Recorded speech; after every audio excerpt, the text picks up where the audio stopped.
In the vastness of the Pacific, there are stretches of ocean so wide, so empty, that even in the modern age, satellites struggle to define their depths. During the early months of 1942, these waters became the stage for some of the most perilous air operations in the world. Long-range reconnaissance missions were a lifeline for commanders desperately trying to track the rapid Japanese expansion. Yet for the air crews tasked with these flights, men often barely in their 20s, the Pacific was not just a battleground. It was a horizonless void, capable of swallowing entire aircraft without leaving so much as a fragment behind. The U.S. Army Air Force's 11th Bomb Group, operating from hastily established bases across the Hawaiian Islands and northern Australia, bore the brunt of these early reconnaissance missions. B-17E flying fortresses, still relatively new to the war, were dispatched across thousands of miles of open ocean with nothing more than compass headings, radio beacons, and crude weather forecasts to guide them. Pilots frequently flew into storms that rose like walls of cloud, stretching from sea level to 30,000 feet, completely obscuring the sky.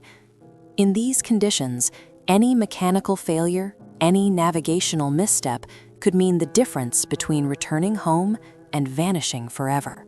For the crews, the struggle was as mental as it was physical.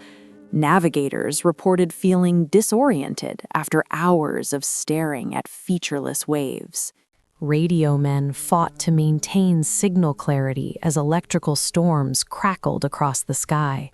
And pilots, balancing fuel consumption against unpredictable winds, often found themselves praying that the ocean below would remain distant until their return. In squadron diary notes from February 1942, one navigator wrote, "There are moments when the sea and sky merge, and you cannot tell if you are climbing or falling. That is when you understand how easily a man can disappear out here." The incident that would later become the first of 5 disturbing disappearances occurred on a routine reconnaissance flight between Port Moresby and the northern coast of New Guinea. On paper, the mission was simple: track Japanese shipping movements ahead of expected Allied operations. The B-17E, designated for the flight, tail number 412445, took off shortly after dawn. Weather forecasts predicted moderate turbulence, but nothing beyond the norm for the region. Radio logs indicate the crew maintained regular contact for the first 2 hours, reporting cloud cover building to the southeast. Then, shortly after 11 a.m., the tone of their transmissions shifted. Visibility rapidly falling, one message noted. Another referred to heavy chop and electrical interference. At 11:23 a.m., the aircraft made its final transmission. Turning west to avoid, the sentence cut off mid-syllable. What followed was immediate confusion. Air operations attempted to raise the crew across emergency frequencies with no response. A search effort involving PBY Catalina patrol planes, Australian coastal aircraft, and nearby U.S. units was launched within hours. For 2 days, they scanned the waters. Crews reported seeing thin, rainbow-colored streaks on the surface, suggestive of fuel slicks, but no debris and no bodies. Without wreckage, the commanding officers could only speculate. The leading theory centered on violent storm systems known to appear suddenly along the New Guinea coast. Others argue that the aircraft may have flown too low in the blinding rain, clipping the ocean before breaking apart. Yet, officers who reviewed the radio transcripts were uneasy. The abruptness of the final message, the calmness in the pilot's tone until that moment, and the lack of any distress call suggested an event more sudden than weather alone. Radar coverage in the area was non-existent at the time, leaving open the grim possibility of an interception by Japanese fighters or even an unexpected attack from a roving vessel. But without evidence, the disappearance went into the logs as presumed lost to weather. Modern historians continue to revisit the case. Archival meteorological records confirm that severe cumulonimbus buildup was forming along the route at the exact time of the aircraft's radio silence. However, aviation experts point out that flying fortresses were built to withstand heavy turbulence, raising questions about why no emergency signal was sent. The discovery of similar fuel slicks in nearby waters decades later has fueled speculation that the aircraft may have broken apart mid-air, possibly due to structural failure exacerbated by extreme gusts. Still, the precise cause remains unknown. The Pacific, with its deep trenches and shifting currents, has kept the final chapter of that mission hidden for more than 80 years. And as 1942 wore on, this disappearance became the first of several that would unsettle Allied command, because soon another crew would vanish under even more mysterious circumstances. By the spring of 1942, the Pacific Air War had evolved into a contest of endurance as much as firepower. Allied air crews were flying longer, farther, and often into meteorological conditions no pilot had ever trained for. The loss of the B-17E near New Guinea had unsettled commanders, but the tempo of operations allowed little time for reflection. Missions continued, risks multiplied, and then, only weeks later, another case emerged, one that would become one of the most debated vanishings of the early Pacific campaign. It centered around a B-17E Flying Fortress from the 11th Bomb Group, operating out of Townsville, Australia. The aircraft, designated for reconnaissance and early warning patrols, had been scheduled for a standard transit flight to New Guinea. The route, familiar yet unforgiving, cut across vast reaches of ocean, where storms often moved faster than aircraft. High above the dark waters, the ocean yields to an apocalyptic mountain range of sun-backlit thunderheads. 10 focused men, led by Lieutenant Kellner, stand ready beside the B-17 Flying Fortress, preparing for the demanding flight that awaits them. Visibility dropped to near zero in the cloud layer, but Kellner's grip remained firm on the yoke as he calmly relayed their status. The harsh light betrayed the sweat on his brow as the B-17's fate rested on a single, tense line drawn in the darkness. Fighting blinding rain and crushing turbulence, the pilots wrestled the heavy B-17. Their immediate survival depended on their unwavering grip on the controls. He pressed the headset tighter, every muscle straining to pull the critical message out of the static-choked void. Despite this, the B-17E remained on course, and Kellner's final transmission, logged at 10:14 hours, was calm, encountering significant downdraft, making corrective. The sentence clipped abruptly, never finishing. Air control attempted repeated contact. Nothing returned. The disappearance triggered one of the largest search efforts of the early New Guinea campaign. Solomon Sea. Flying blind through the storm, the Catalina skims the wave crests, the search effort growing desperate. Against the encroaching dusk, the pilot urgently marked the coordinates of the faint, rainbow-colored sheen rising from the dark Solomon Sea below. Poring over the scattered reconnaissance photographs and complex meteorological charts, the officers sought the perfect moment for the invasion. The official record confirms silence, a flawless lack of distress. Yet I see his calm, focused eyes behind the empty data, knowing the void arrived long ago.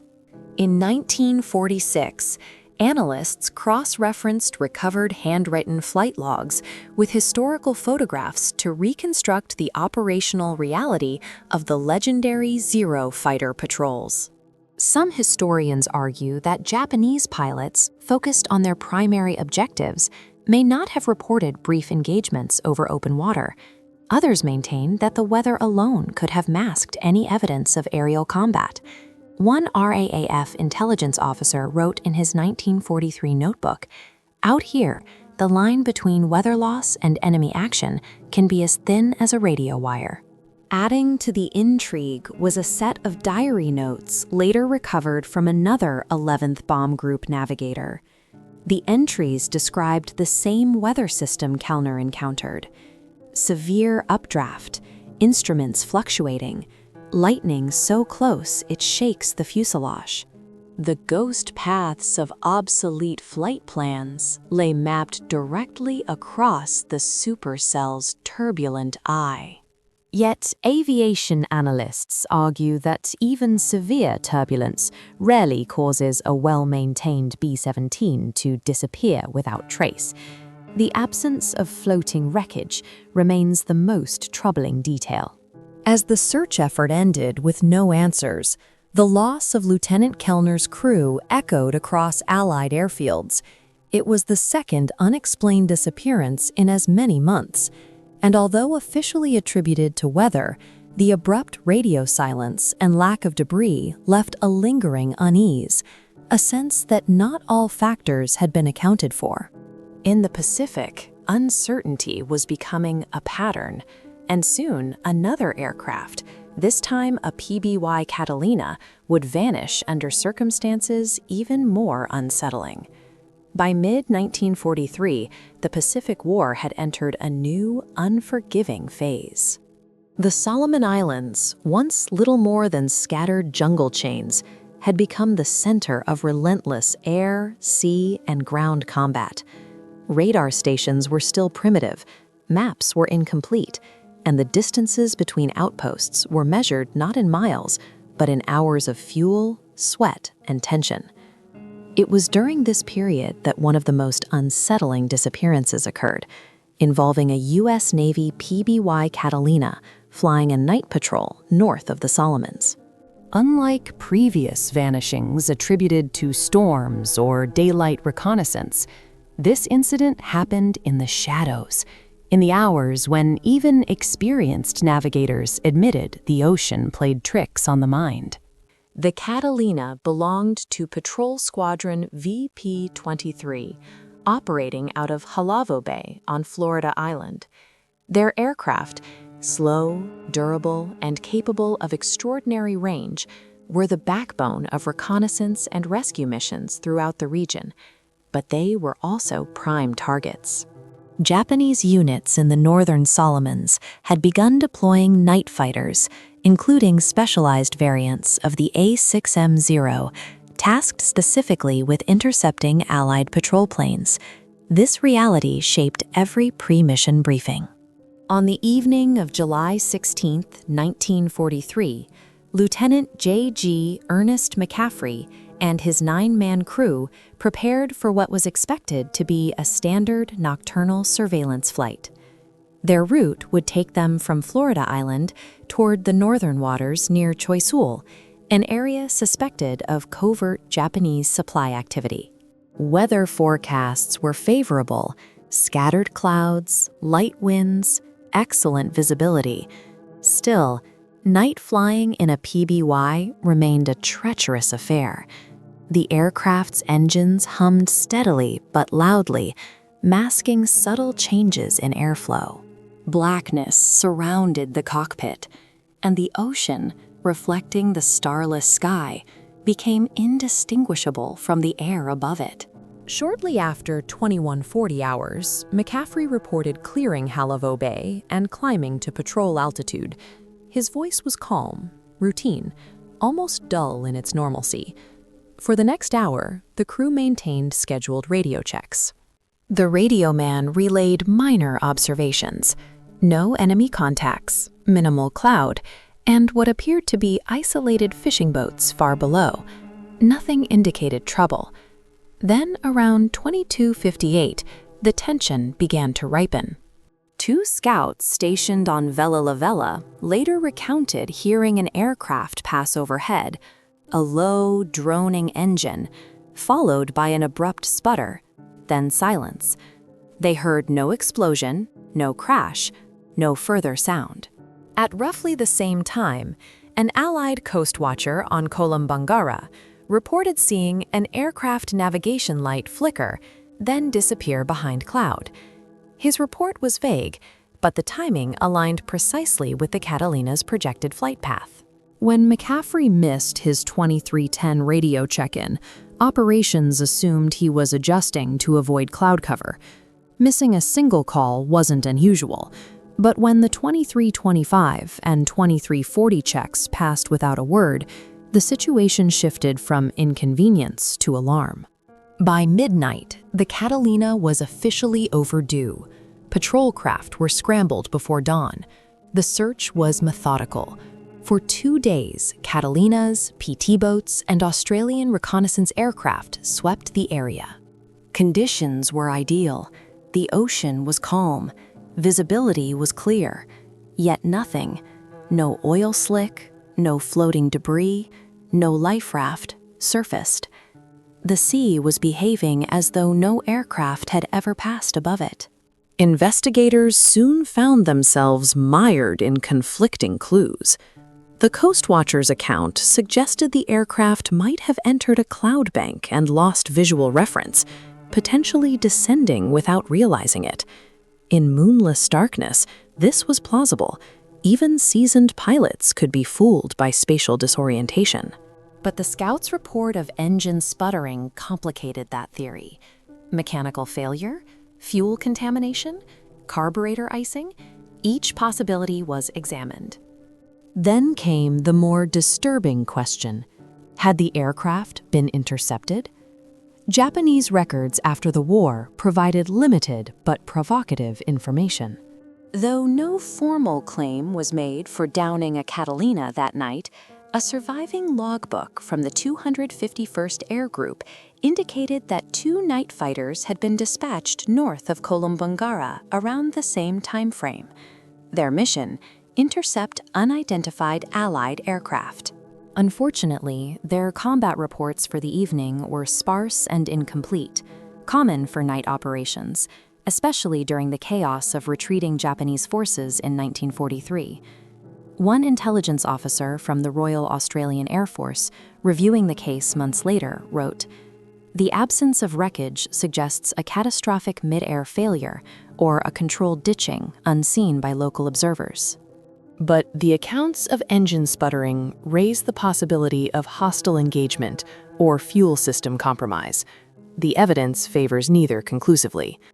His analysis captured the dilemma perfectly. All possibilities were plausible, yet none fit neatly. Modern aviation historians continue to revisit the case with updated knowledge of ocean currents, atmospheric anomalies, and wartime search limitations. Some theorize the Catalina may have ditched intact, drifting silently into deeper waters before breaking apart. Others argue that even a controlled crash should have left traces, patches of fuel, floating debris, something for searchers to find. Yet the most haunting element remains the silence. A fully operational aircraft, flying in fair weather, vanishing without a distress call. For the men of VP-23, the disappearance was deeply personal. In squadron letters recovered later, one crewman wrote, "Out here, the night listens to you, but it does not speak back. When an aircraft doesn't return, it feels like it slipped behind a curtain we cannot lift." By the end of July, the search was terminated. The Catalina and its crew were listed as missing in action, and the Pacific, vast, indifferent, impenetrable, kept its secret.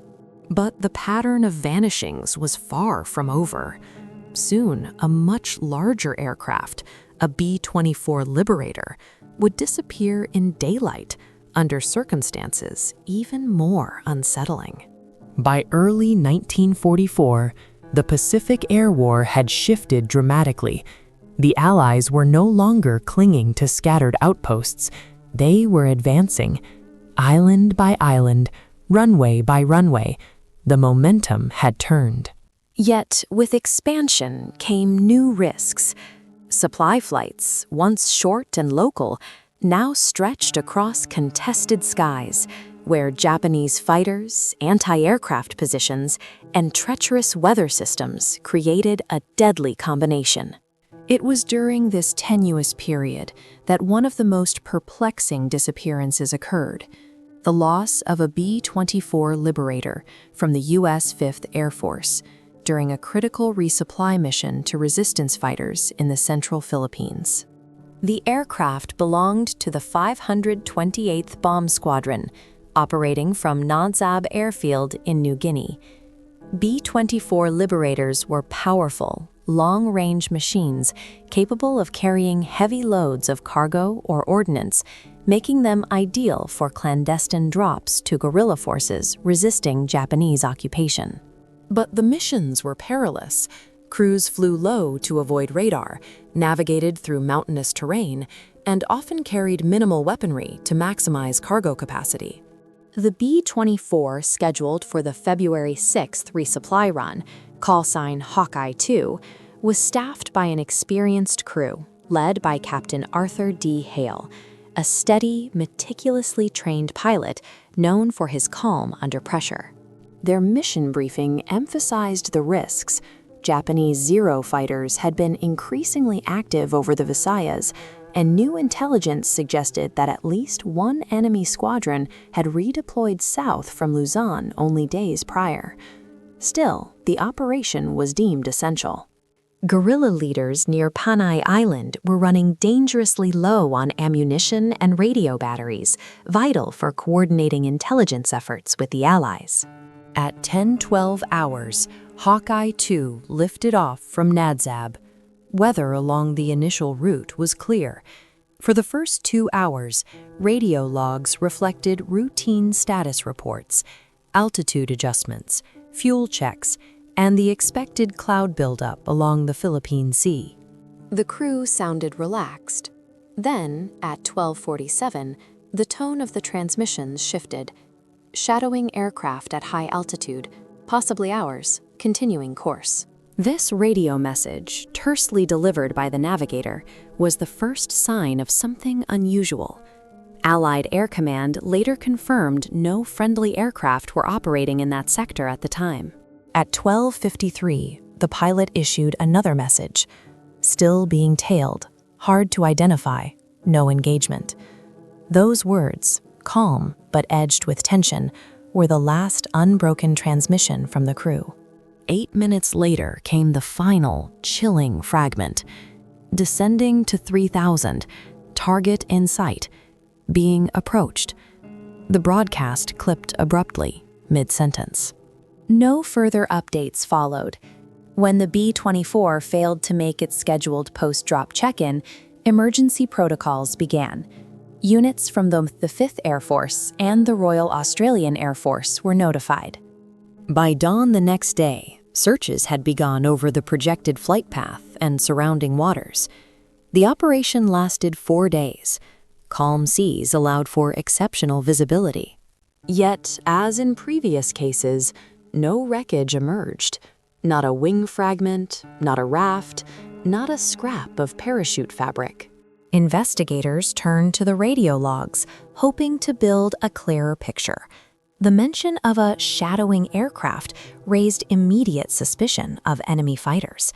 Japanese Zero pilots were known for stalking larger aircraft before striking, sometimes waiting for the perfect angle or moment of vulnerability. Yet, post-war documents recovered from Japanese archives showed no claims of a B-24 being shot down in that region on that day. The absence of claims was not definitive. Records were often incomplete, destroyed, or simply unreported during the chaotic later years of the war. Still, it left a vacuum of confirmation. Equally puzzling was the lack of a distress call. If the aircraft had been intercepted, even a brief engagement might have allowed a Mayday transmission. The clipped final message suggested something abrupt, either sudden attack, catastrophic mechanical failure, or unexpected loss of control. Analysts also considered the possibility of overburdened engines. The B-24, heavily loaded for the supply run, may have been operating at the edge of its performance limits while navigating through turbulent winds known to form along the Philippine archipelago. Yet, engine failure alone would not typically prevent a crew from signaling their emergency. Theories grew increasingly layered. Some intelligence officers believed the aircraft might have descended to low altitude for the drop and encountered concealed anti-aircraft fire from Japanese coastal positions. Others proposed the possibility of navigational error, flying into mountainous terrain masked by afternoon haze. But this too felt incomplete. An impact with terrain would almost certainly leave debris visible to search aircraft. A particularly intriguing report surfaced weeks later from a Filipino guerrilla group near Panay.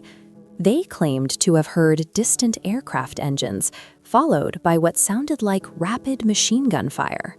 However, no crash site was ever found in the surrounding area, and the terrain searches conducted by local fighters yielded nothing. The report was troubling, but not definitive.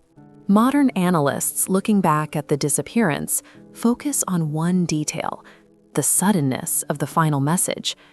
Aviation experts suggest that the combination of low-altitude flight, enemy presence, and unpredictable weather conditions created a razor-thin safety margin.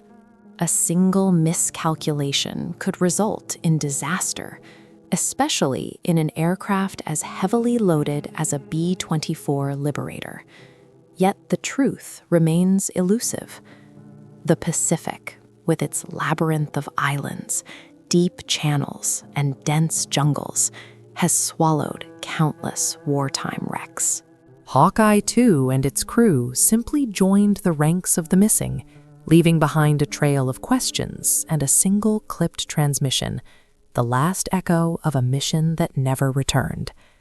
And as the Allies pushed forward toward the Marianas later that year, even more perplexing disappearances would occur, including one involving a British RAF Sunderland flying boat that vanished after investigating a mysterious life raft sighting. By mid-1944, the tide of the Pacific War favored the Allies.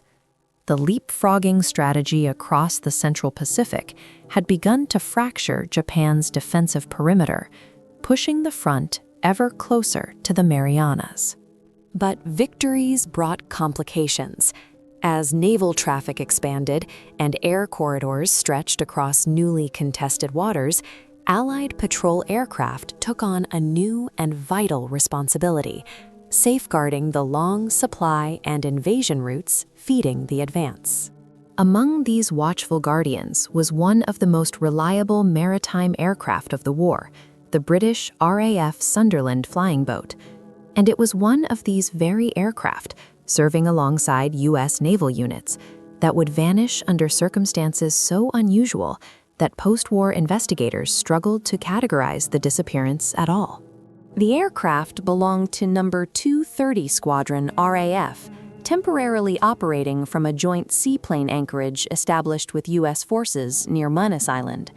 Sunderlands were massive for their time, four-engined, heavily armed, and capable of remaining airborne for over 12 hours.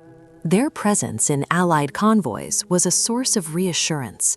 Their crews were seasoned, their aircraft versatile, and their search and rescue capability renowned.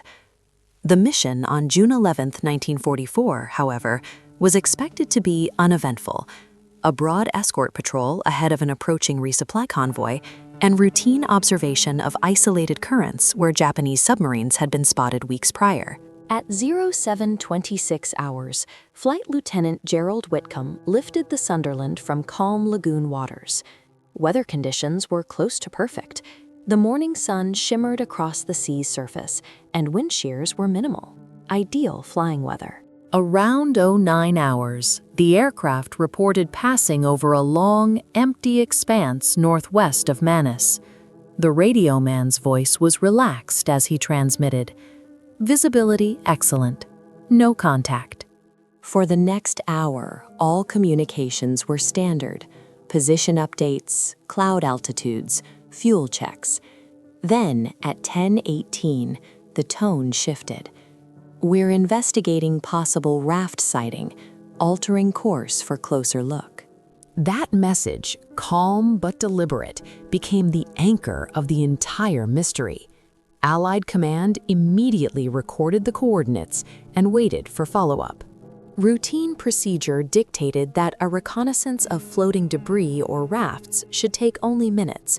If survivors were present, the crew would signal the need for rescue craft. If it was a false alarm, floating driftwood, a supply crate, or a lifeboat washed from a prior battle, the crew would simply resume the sweep. Yet no follow-up came.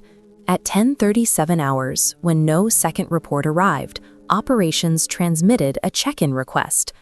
Silence. At 10:45, they tried again. No answer.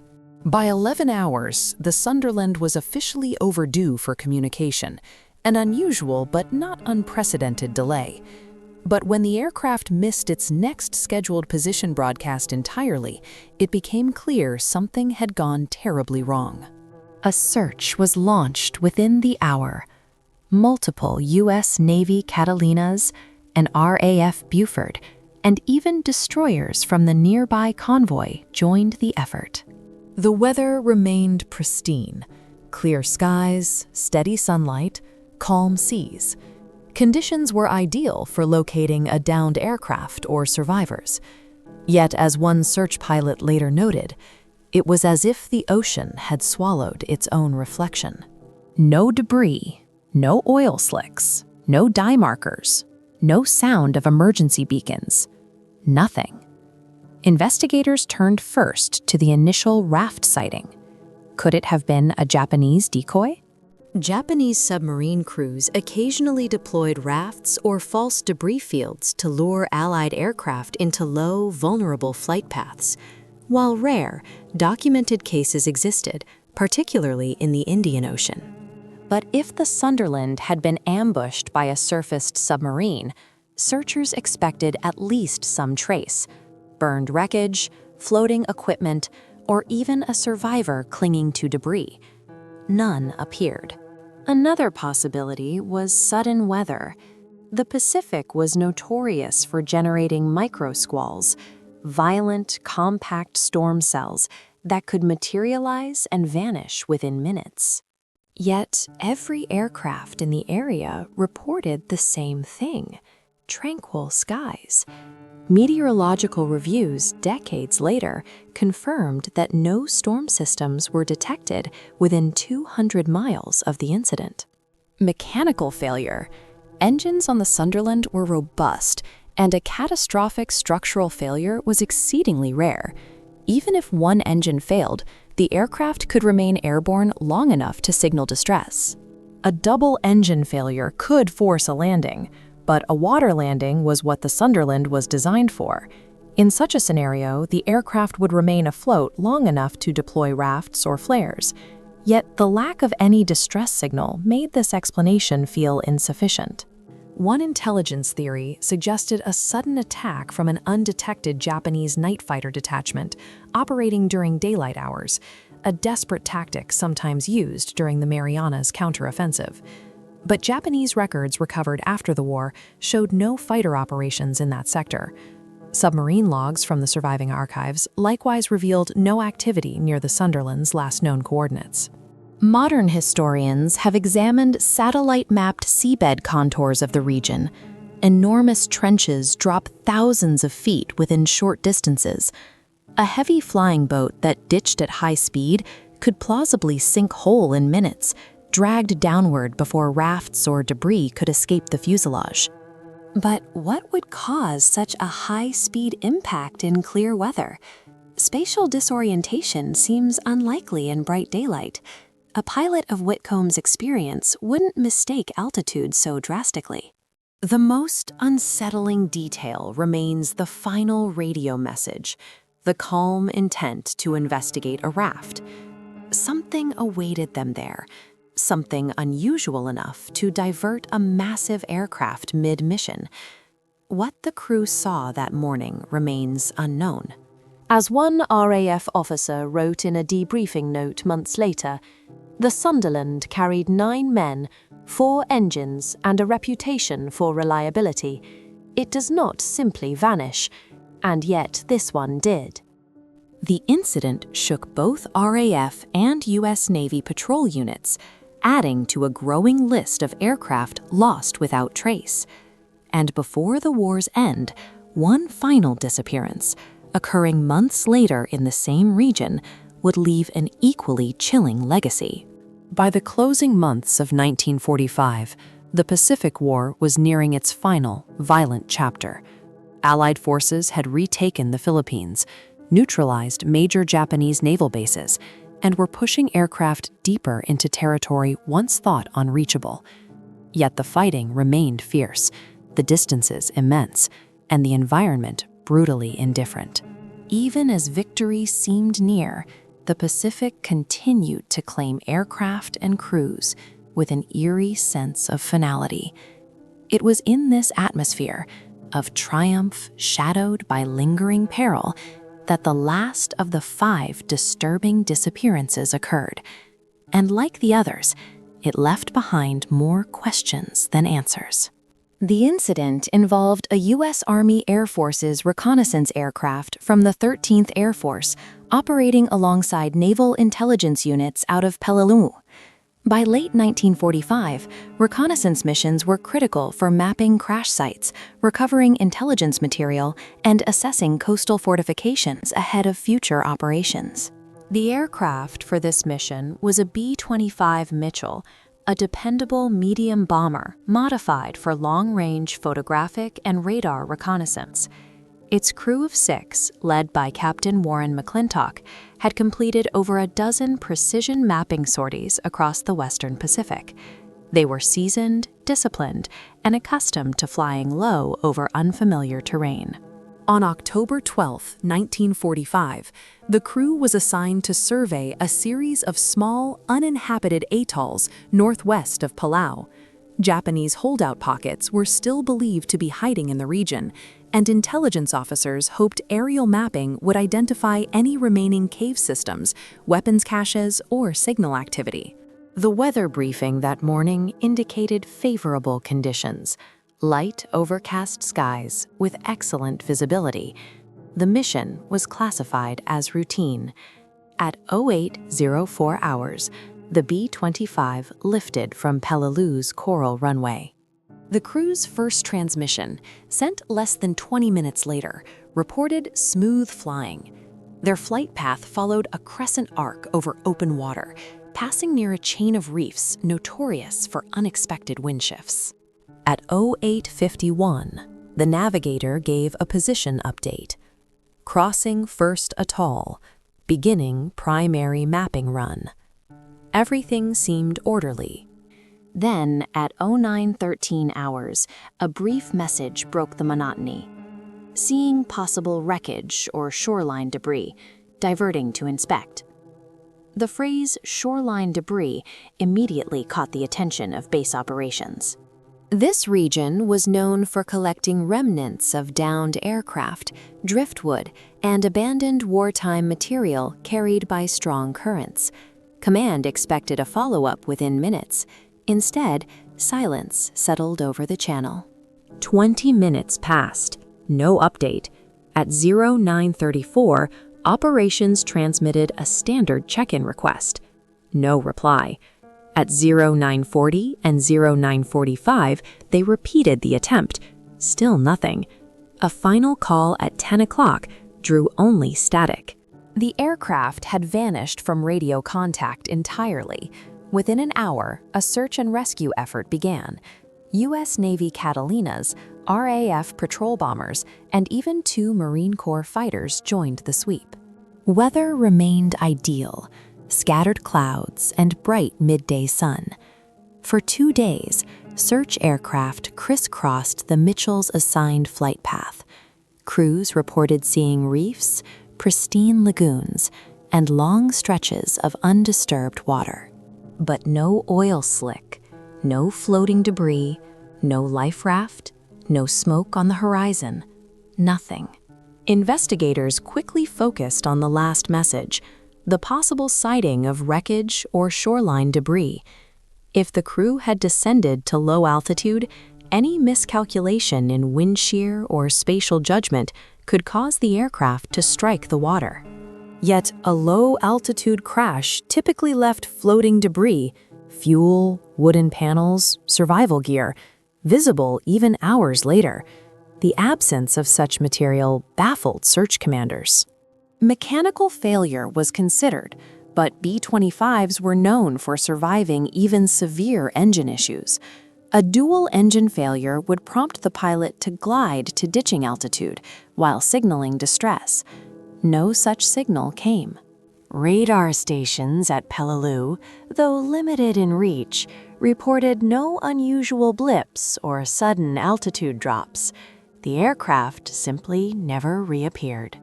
Post-war Japanese records offered little clarity. Intelligence analysts confirmed that no operational Japanese aircraft or naval units were active within 300 miles of the region on that day. A few isolated holdout soldiers, later captured from the islands, recalled hearing aircraft overhead, but reported nothing resembling a crash, explosion, or smoke plume. One Japanese sergeant who surrendered in 1946 told interrogators, "Sometimes planes came, sometimes they did not return, but we saw nothing fall from the sky." Some modern researchers have proposed that the aircraft may have entered a downdraft caused by rising warm air over the atolls, a phenomenon capable of pulling low-flying aircraft violently downward. If the B-25 struck the water at high speed and near vertical angle, the wreckage could sink almost instantly, leaving minimal trace. The sea floor in the region drops rapidly into deep chasms. A single impact could send debris spiraling downwards into trenches thousands of feet deep. Others point to the possibility of optical illusion. The Pacific's shallow reef zones often create mirages, distorted reflections that resemble floating debris or shipwreck remnants. If the crew descended to verify one such illusion, they could have misjudged altitude or been caught by an unexpected gust. Seasoned professionalism meets rigorous analysis. The iconic portrait serves as both inspiration and a historical anchor for ongoing technical research.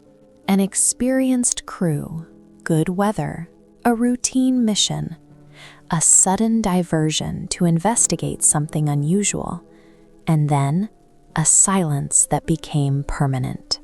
In a 1947 debriefing summary, one intelligence officer wrote, "Each case echoes the others, anomalies in an environment already hostile and unpredictable. Weather, war, and miscalculation explain many losses, but these 5 share a pattern of sudden disappearance that resists simple conclusions." The Pacific War ended, but the ocean kept its secrets, and the 5 air crews, American, British, and Australian, remain lost somewhere beneath miles of shifting currents and silent reefs. Their stories, incomplete and unresolved, are reminders of the vastness of the theater they fought in, and of the many wartime mysteries that history may never fully unravel.